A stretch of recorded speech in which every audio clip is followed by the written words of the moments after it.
I didn't really love Paris after my first visit, but I recognized that there were some huge mistakes that I ended up making that really skewed my perspective. So in today's video, I'm gonna share everything that I wish I had known before my first trip. That way you have the best opportunity of actually loving Paris instead of hating it. So we're gonna break these tips down into kind of four main categories. The first one are kind of the cultural differences and common mistakes that I see tourists make. We're gonna jump into some food recommendations because there are so many great ones. We'll talk about some of the places that might be a little bit overrated and give you some free alternatives that a lot of tourists just end up completely missing.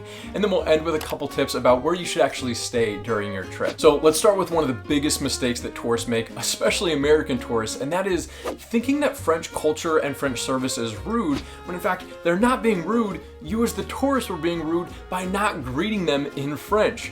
You're gonna realize through this video, I don't speak French, but just starting out any conversation with a simple bonjour or bonsoir is gonna take you so far, because once they realize that you don't speak French, they will gladly switch to English. But if you don't start with that formality and show that you're putting in just a little bit of effort, that's considered pretty rude in their culture. So make sure you put in that little bit of extra effort and try to respect the culture. It will really pay off for you. This next tip is really important because a lot of tourists do this, and the tip is don't overdo it. I was guilty of this myself, and I totally get it, right? Paris is huge. There is so much to do and you want to see it all, but you're not going to be able to. And you have to recognize that and accept it, because you're just going to waste your time if you're going from point A to point B. You're fundamentally going to miss what makes Paris beautiful. And that's kind of the third tip, is ignore all the big attractions. I'm not saying that you shouldn't do some of them. If you really have a desire to see the Eiffel Tower or the Notre Dame or whatever it is, make sure that you get the opportunity to do it. But if you're just planning your schedule around, I'm going from this attraction to this attraction to this attraction, you're missing the point. The beauty in Paris is in the lifestyle, in the slow pace, and in just the small moments on the streets. I promise you, you're gonna love the city so much more if you give yourself that time to just breathe and actually take part in local culture. And if you're asking, well, what is local culture? Sometimes it just means sitting at a cafe out on the street, eating a good croissant, having great coffee, and people watching. Breathe and just take in the beauty, take in the surroundings.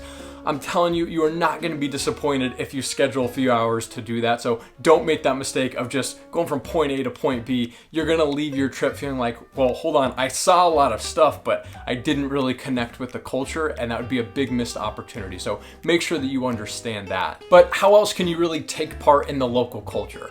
Well, there's a few things. And the first is having realistic expectations on when things are going to be open, so you're eating with the locals and not with all of the tourists.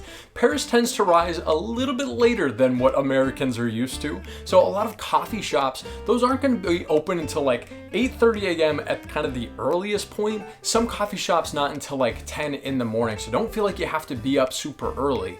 But if you are wanting to avoid some of the tourists and see some of those main sites, keep in mind that the mornings are a great time to wander the streets if you're wanting to get the best pictures and just avoid those packs of people, because there just aren't as many people out. But also with things like dinner, recognize that a lot of dinner places aren't going to be open at like 5 or 6 p.m. No, instead they're going to close after lunch, and then they're going to reopen around 7 p.m. They're not going to really fill up until around 8 to 9 p.m. So be prepared for that and schedule accordingly. And maybe one of the most important tips, if you really want to get the sense of that local culture, is don't schedule your trip for August. Most of the locals are gone. They take the month of August off. A lot of restaurants will shut down for either the entire month or for a full week. So if you're visiting in August, just get ready to be surrounded by a lot of tourists, but most of the locals who can afford to leave, they will have left. So keep that in mind. Another thing that is really important to note that will give you a sense of that local culture is around public transportation and how to actually get around the city. I know that a lot of tourists can be intimidated by using public transportation in other countries, but in Paris, you really don't need to worry about that. Everybody uses the metro here. It is really easy, it's reliable, it will get you wherever you need to go, and I have always felt safe. So a couple tips around this. One, if you want to buy your tickets in advance, download this app on your phone. You can purchase all your tickets right on there and just tap on through. Couldn't be easier. If you want to play it a little bit more old school and buy the tickets when you actually get there, you can do that too. I'm going to show you exactly what that looks like because it is really this simple. All you do is follow all these instructions on the screen. The machines do have everything in English, so it's really easy to follow along. You can buy single tickets. You could save a little bit more if you want to buy like 10 tickets at a time. And to actually get into the train, you're just going to take this little slip. This is your actual ticket. Put it in this slot, it's gonna pop out right here, and you're on your way. So very, very simple. You have absolutely nothing to worry about, and it'll be a game changer in allowing you to explore so many different areas of the city, because we're gonna talk about that in just a minute. We have to obviously talk about food because it's exceptional, but there are two big mistakes that I see tourists make here. And the first is thinking that it's only good French food and not other cuisines. No, not the case at all. I'm about to give a lot of recommendations that are not French cuisine. But two, it's that people think that you need a lot of money, and it's actually far more affordable to eat in Paris than even I thought. I recognized this on this last trip. So all these places you can eat for under 30 euro per person, and some of these are relatively fancy places. But let's start with breakfast. When you get up in the morning, if you really want to live like a local, head to the local bakery. It doesn't really matter which one, just make sure it's one where there's a line of locals out the door. The lines move pretty quick, and pick up some fresh pastries. They are phenomenal. But if you are wanting a specific recommendation, one of my personal favorites was Mamiche, and it was fantastic. Always a line of locals out the door. Everything is wonderful. But if you really want to have some fun, why not go for 2 pastries in one morning? Just across the street, there's another little bakery called Bob Kazana.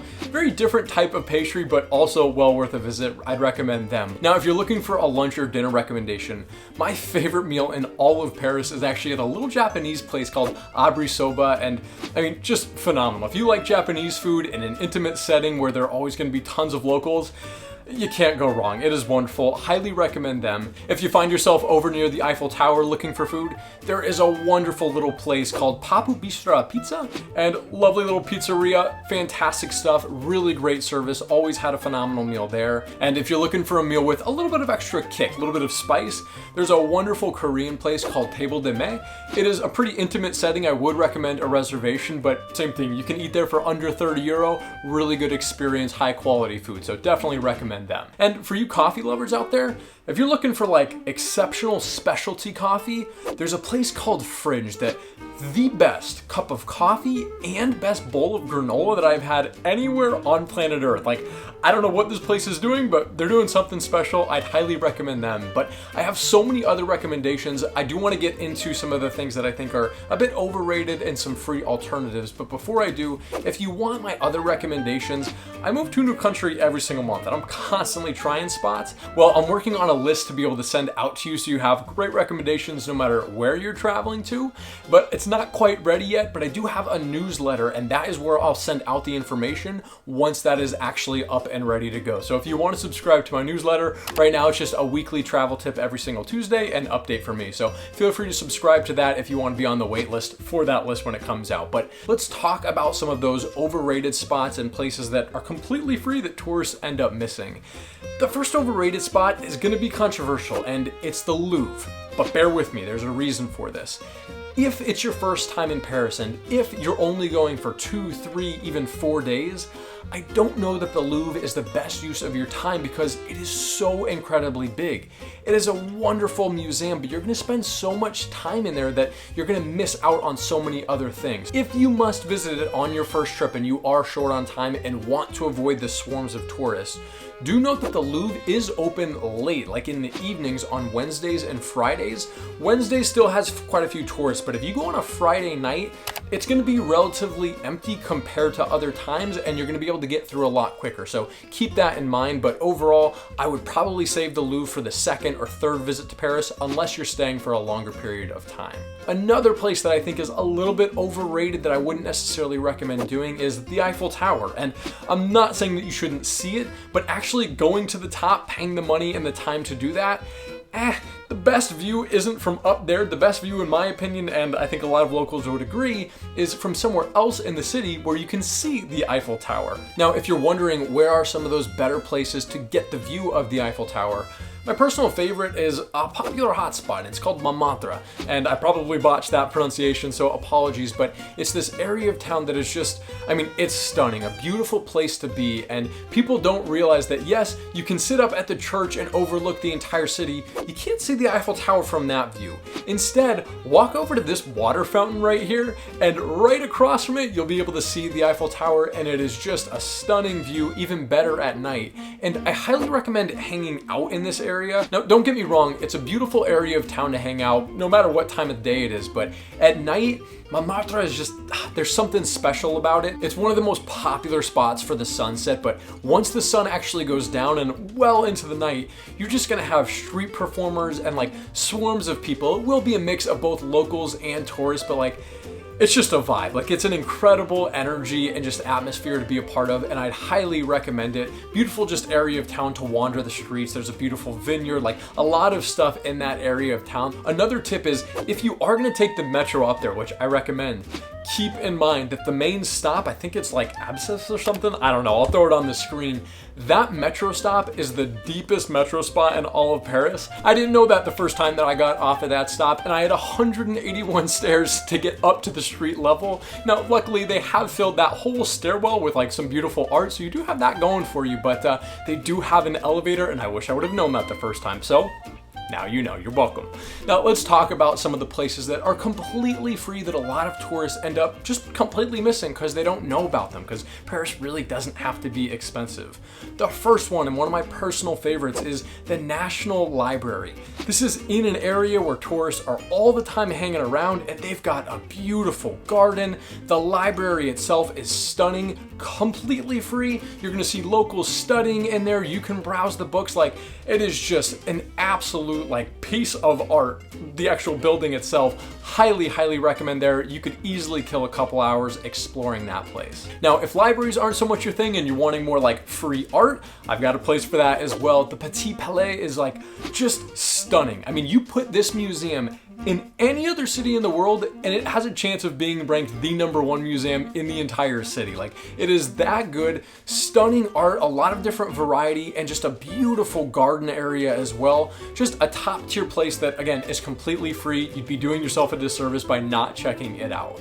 And if that isn't good enough, if you're wanting more of like the art scene now, there's a place called 59 Rivoli, I think is how it's pronounced. And it's kind of funny because this spot is in like a total tourist like hotspot, but you walk up into this building, it's kind of hidden, and it's like 6 floors where there are actual artists who are using this place as their studio, showcasing their art, working on things live time, and it's just fascinating. Such a cool and unique opportunity to get to interact with the artists while they're working and be in their space, in their studio. So I definitely recommend that, and again, completely free, although they do take donations if you'd like to. Now, if you feel like you want to escape some of the hustle and bustle and want to be kind of surrounded in nature, there's a beautiful park. This one is by no means like a hidden gem or anything, but Parc des Buttes-Chaumont is just like beautiful, stunning, whole different feel in Paris. But there is this place right outside the park. I'm not even gonna try to pronounce this place, but this little neighborhood, super cute to walk through, and there's this viewpoint right here that actually overlooks Montmartre, and I mean, it's just beautiful spot, so definitely recommend those. But if you are closer to where most of the tourists hang out, the Royal Palace Gardens are just absolutely stunning, and you're gonna find a ton of, yes, both tourists, but some locals as well hanging out there. Again, completely free, great place to just lounge, relax. It is a wonderful site, definitely recommend those as well. And there are so many other free things in Paris, so just don't get that twisted. You don't need to spend a lot of money on your trip, on food, on activities, on really anything, but let's talk about where you should actually stay, and should you spend a lot of money on your accommodation?